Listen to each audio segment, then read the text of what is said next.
Welcome to Life by Design, episode 326.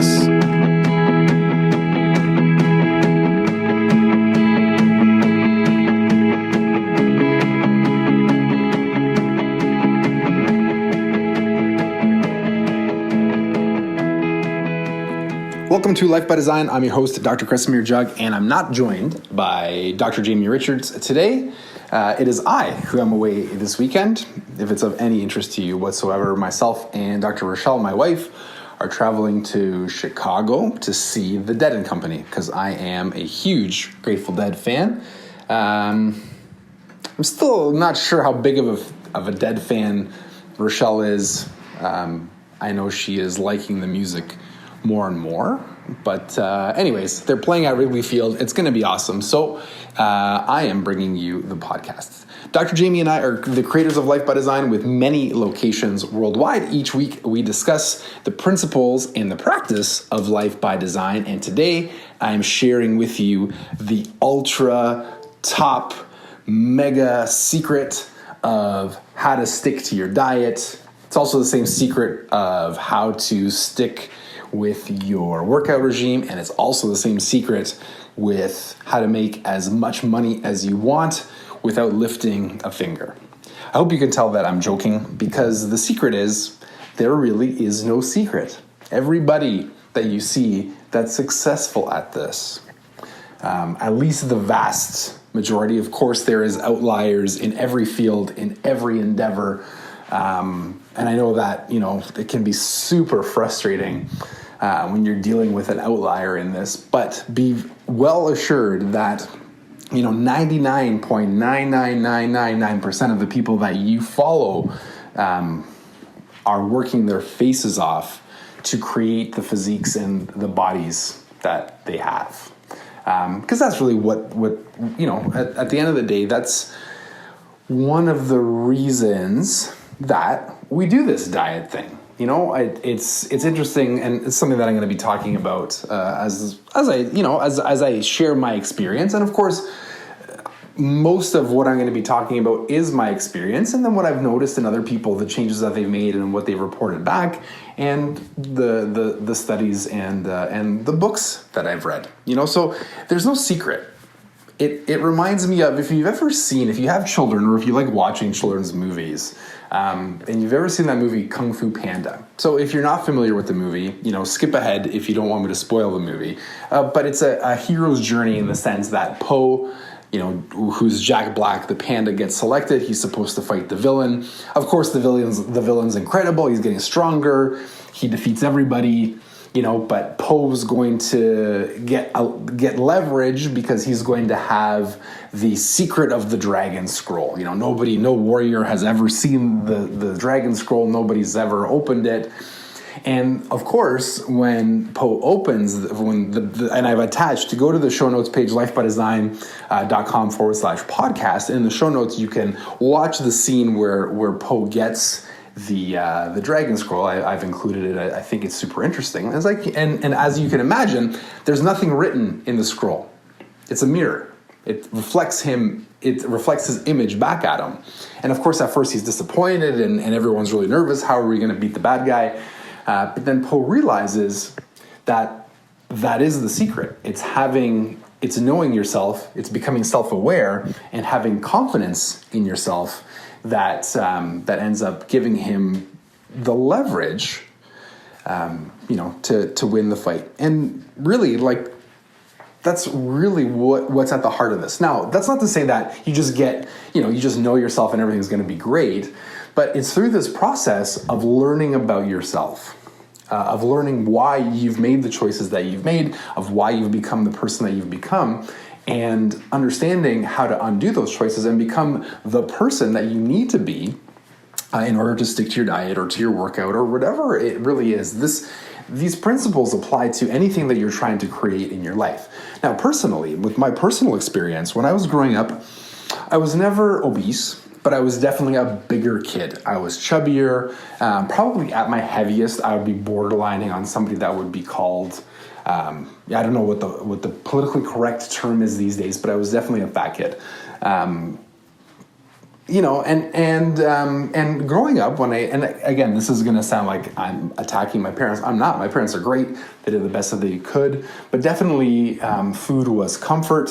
When it was a stressful day, let me make you something. Food was a celebration. When it was a happy day, let's get something. There was always lots of chocolate around. My parents never said no every time I would ask. I was, able to have access to all this food. I was an anxious kid. I was a scared kid, so I would always retreat to the comfortable things that I knew, and food was one of them. And going through this process of self-discovery and learning that about myself, I've had to become a much different person. I've had to learn to replace food with other things. And then even on a deeper level to find and to figure out why I was being anxious in these situations, what was causing that. So it's not just that through this process of becoming more self-aware and seeing how that impacted the actions in my life, not only am I making better food choices, I'm just making better choices in general. So this is where Think by Design comes in. And this is, part of why I think that Think by Design is the most important thing, or doing other programs like that where you're learning about yourself and being able to leverage those changes into all of the aspects of your life.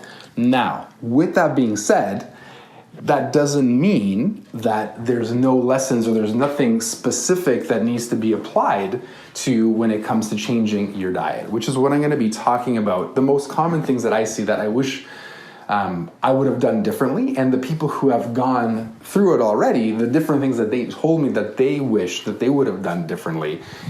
The general answer to this is patience and time, but let me give you some specifics. The first one is this idea of compound interest. I know that I've told this story if you've been listening to the podcast at all, but the best investor, so we're all familiar with compound interest when it comes to investing. So Warren Buffett, obviously the world's greatest investor, started back in the 50s with $5,000, and through leveraging the investments that he made, and it was a little bit multiplied on top of one another, which is what compound interest is. It's interest compounded, has created the greatest investor of all time. Now, what does that have to do with sticking to your diet? Well, when I see people set out on changing their diet, they set out and they're super motivated, and there's a lot of passion and there's a lot of motivation, and they're going to make these changes, and then they start to realize that these changes are hard, and what ends up happening is they either stop or they get frustrated because they're not making the progress that they see, and they forget to keep increasing the little changes over an extended period of time. One of the things that I believe that you need, and I've seen that you need to be successful at sticking to your diet, is you need a plan. You need a meal plan. You need to meal prep. And then I'm encountering with people, I sit down, I'm like, you need to meal prep. Well, I can't do that. Well, can you meal prep one day of the week? Yeah, but that's not going to do anything. Right? That's the response. That's not going to do anything. I go, no, you're right. In terms of results, it probably won't get you to where you want to go, but it will start this idea of planning and having one day that's successful. No, you're not going to be a millionaire, but you can add an extra $100 to borrow from the investing world. You can add an extra $100 to your income every month by just doing this really simple thing, right? And a guy like Warren Buffett says, perfect, I'll do that. Whereas, a lot of people don't want to do that because they don't think that it's going to give them the result that they want. And yes, in the short term, it's not going to get you the result that you want. But if we can create that leverage and then keep compounding on it, because then it becomes a meal prep 2 days a week, and then 3 days a week. And then before you know it, the whole week is meal prepped, and now the interest is paying off, and you're getting the results that you want.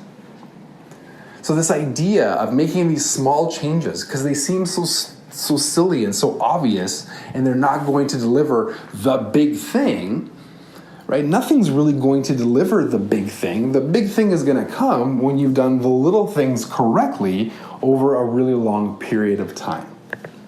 So that is the idea of compound interest. So when it comes time to making the plan or making the decision, don't be scared and don't be annoyed to start with something really small, but sticking to it. It's what's going to create the leverage long term, especially when you've removed this short-term idea that somehow you're going to lose 50 pounds to squeeze into the dress, and it becomes a lifelong learning process of I'm going to get healthy and create a lean, strong physique, right? Which is another thing. I mean, a lot of times, in the past, it was always a weight loss goal in like a short period of time. Oh shoot, I have a wedding in 3 months. I better get to the gym and start doing this stuff so I can lose the weight. You might be successful at that. It's really stressful, and it takes a lot of hard work and a lot of pain. Or we can make this a 10-year goal or a 20-year goal and take the stress off and just enjoy the process of becoming a different human being. So that's the concept that I've dubbed compound interest. The next concept that I want to share with you is the difference between environment and willpower. I kind of touched on it when it comes time to, I got to lose 50 pounds for this wedding. That takes a lot of willpower. That takes a lot of saying no to yourself. That takes a lot of negative self-talk. That takes a lot of don't do this or this is going to happen, almost like you're talking down to yourself. Much easier than that. And don't get me wrong, I think willpower is very important. However, most people, if they're in whatever environment that you're in over an extended period of time, that environment is going to rub off on you. I know you've heard this other ways. You're the top 5 people that you hang out with the most, however you want to say it. But when it comes to food, it's very true. If you have an environment at home, if you're the only one doing this, you're the only one in your house who wants to eat well or the only one that wants to start training properly, you're going to have a heck of a time because everyone around you is going to be going for the food that you want to be eating and it's going to be available all the time. I feel zero remorse for telling you that I don't have good willpower. I know that we just don't buy certain things and leave them around the house, particularly on certain days. If I have cookies at home, I will eat them. I have proved this to myself over and over and over and over again. And it doesn't matter how many times I tell myself not to eat the cookies, I can be good for 2 weeks. And then the third time I buy the cookies, I crush the whole thing. Same thing with ice cream. So when I want to eat these things, I go out and I get them. The environment at home, especially when I'm having, I'd love to tell you that I've completely figured out my stress around food. I haven't. There are still days when I have not an awesome day of eating, right? I'm off track a lot. So if I have these things available, it's just going to be worse and worse. So it's really important and it's much easier just to not have it available because then when it's not available, you won't be tempted to eat it. And the same thing goes with an environment. I hear people, this is just another example, and I understand that this might not be possible for everybody. But so for example, we've talked about gym environment before. Well, I don't want to pay a lot of money for going to the gym. Fine. And if you can't pay a lot of money, if it's something that you genuinely can't afford, I totally understand that. But a strategy is to go to the gym, whatever gym you're going to, at a time where most of the strongest, fittest people are there. And I know that idea might sound super uncomfortable, especially because you're going to feel left out. You don't feel like you belong. You feel like everyone looks better than you. However, you are putting yourself in an environment where you're surrounded by the healthiest, fittest people that your gym has to offer. And I understand in the short term, that's very uncomfortable, but think of that impact in the long term. How long do you think it's going to take you if you can survive, the first couple months and actually befriend these people to see that the majority of them are very kind and just trying their best just like you are? But how long is it going to take you before you adapt the idea of, if this person can do it, then why can't I do it? And then you start to work harder. And what was once fear starts to become confidence and motivation. And the same thing is true with nutrition. If you can hang around with people who are eating much better than you and who have different decisions and different beliefs around food, you're going to be, quote, elevated up to their level and adopting their beliefs. So environment really matters. So we had compound interest, we had environment, and the next one is the rocks and the sand. And I know that Jamie and I have talked about this before. It is a classic Stephen Covey example. If you don't know who Stephen Covey is, he is the author of The 7 Habits of Highly Effective People. It is an excellent book. Grab it if you haven't read it. But one of the things in terms of prioritizing your time, what he does is he brings up an audience. When he used to give lectures, he brings up an audience, somebody from the audience, and in front of them are 2 empty buckets.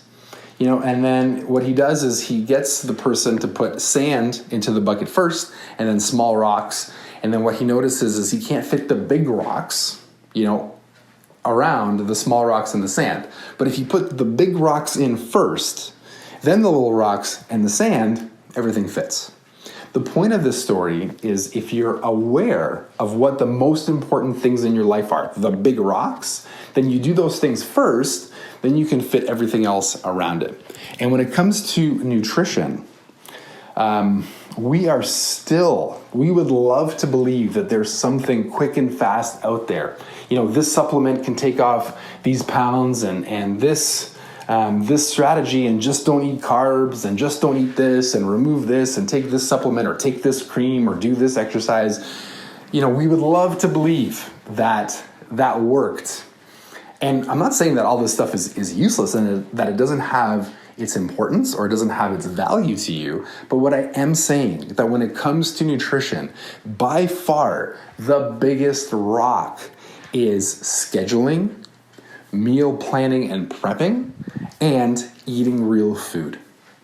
There is no supplement, nothing that can shortcut the importance of eating good real food and building everything around the foundation of a real food diet, well thought out and well planned out. And that's really the thing that you need to be focusing on. And the last one that I'm going to leave you with as I'm wrapping it up is to get back up quickly.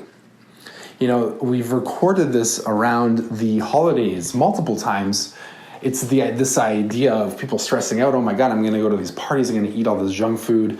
But yeah, it's for 2 weeks, right? By far the biggest issue with holiday eating isn't things stopping on January 1st. It's when you continue the trend into January, and now all of a sudden you look up and it's March the 7th, and you realize that you haven't gotten back to the gym and you're not back to eating the way that you should be eating, which lasted 3 months longer, than just having your binges and being done with it. So it's not that I'm perfect. It's not that, some people are perfect. Some people are just downright. It's crazy how well some people can do this. I'm not perfect, and I'm okay with telling you that, but I'm much better than I was, and I just I've convinced myself that I am a person who's able to get it together on the next meal. So there are days when I'm really stressed out and I want to eat certain things, and I do, because I don't want to feel deprived, but I'm also good at turning it back on the next day and getting back on track. So those are a couple things to keep in mind. Again, visit the show notes. It's all there for you. lifebydesign.com/podcast, and join the drive to 1 million families worldwide living life by design.